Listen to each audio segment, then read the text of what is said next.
Hi guys, welcome back to my channel. Today I'm going to show you how to make roti using simple ingredients: flour, salt, oil, butter and water, obviously. Then add your 2 cups of flour, 2 tablespoons of oil,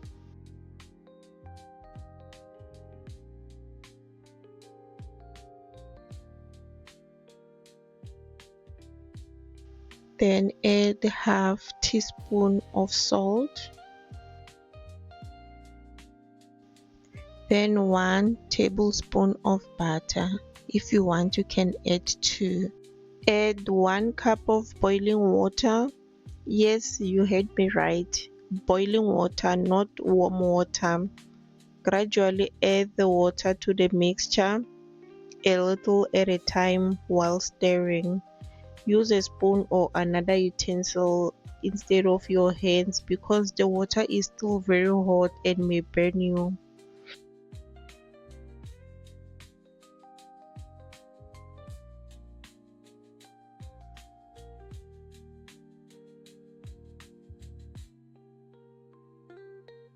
Continue mixing until all the water has been incorporated and the mixture has cooled down enough to handle. Once the dough is no longer too hot, use your hands to knead it until it comes together into a smooth dough.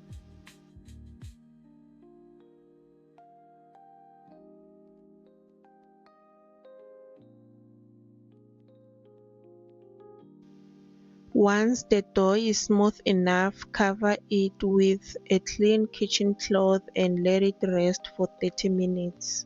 Yes, 30 minutes. This resting time is important before you continue with the next step. Here is our dough after 30 minutes of resting. It's looking nice and smooth and it's now ready for the next step.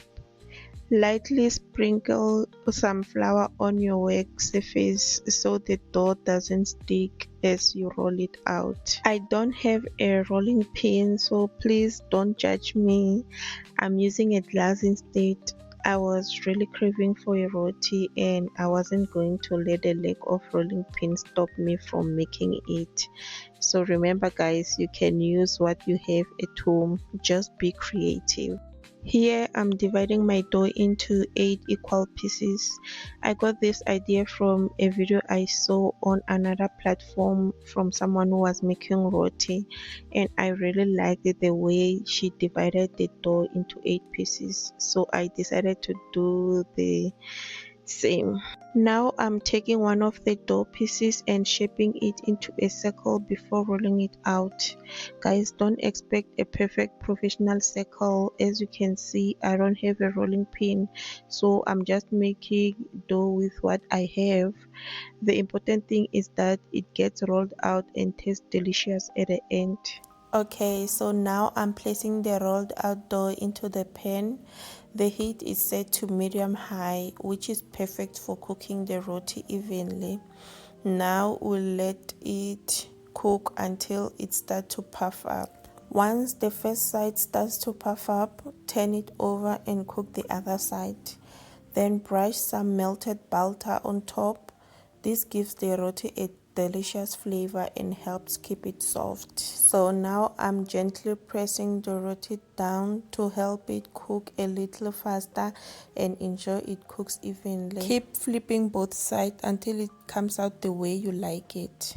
Brush some melted butter over the top to add more flavor and to keep it nice and soft. I use the same kitchen cloth to cover the rotis and keep them nice and warm until they are ready to serve.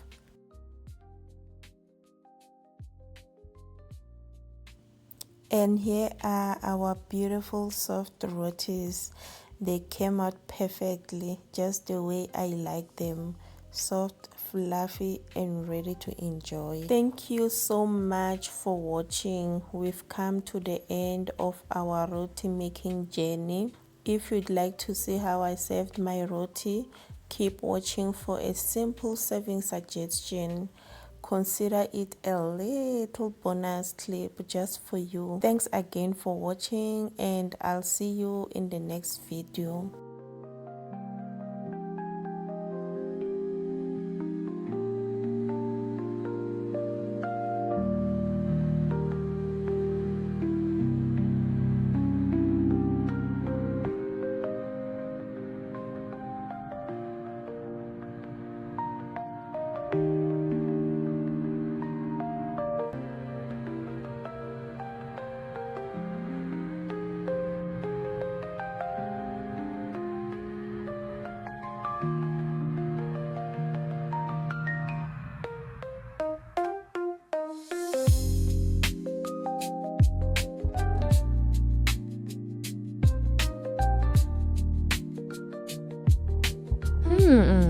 Yummy.